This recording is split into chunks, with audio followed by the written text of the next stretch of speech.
Apa fungsi sebenarnya dari NIB, guys? Karena apakah NIB ini berpengaruh dengan omset bisnis kita? Ya, itu adalah pertanyaan dari pebisnis awal atau pemula ya. Orang yang memulai bisnis pasti mempertanyakan kenapa kita harus bikin NIB gitu. Apa pengaruhnya untuk bisnis kita ya? Silahkan buat teman-teman yang berpikir seperti itu dan tidak mau daftar NIB, gak apa-apa.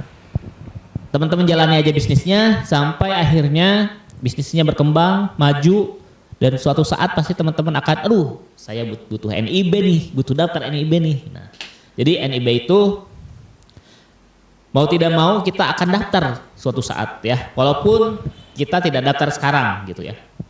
Sebenarnya apa sih fungsi NIB secara real, nyata, prakteknya untuk apa gitu. Di video ini akan kita bahas.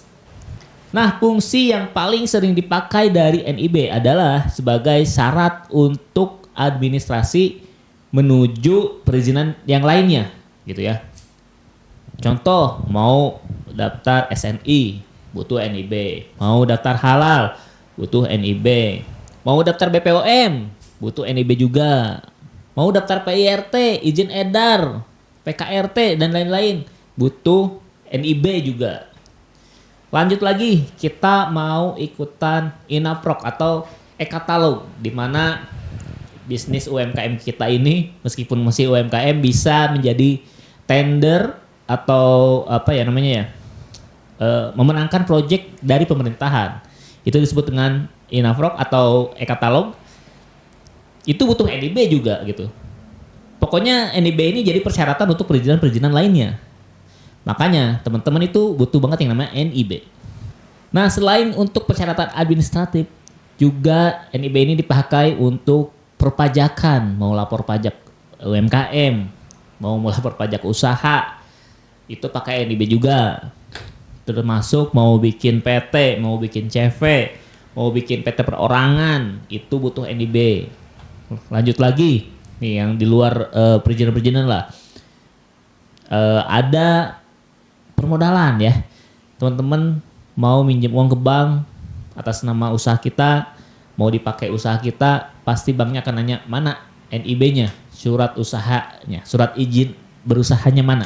Nah, itu dia fungsi NIB sebagai syarat administratif ya, di mana NIB ini menjadi perizinan awal, di mana untuk mendapatkan perizinan-perizinan lainnya kita harus menyertakan NIB-nya. Gitu. Bahkan untuk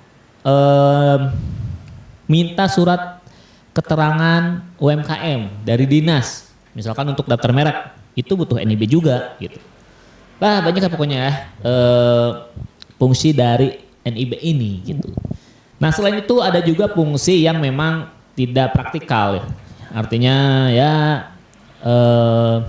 pengertian dasarnya lah. NIB ini sebenarnya kan adalah identitas usaha kita, di mana kita mau bisnis nih. Kita mau usaha nih, kita izin ke negara, daftar, di mana kita bilang saya mau jualan misalkan warung kelontong, saya mau jualan gas, saya mau jualan misalkan bikin merek baju sendiri, saya mau jualan bikin skincare sendiri, saya mau jualan macam-macam pokoknya ya.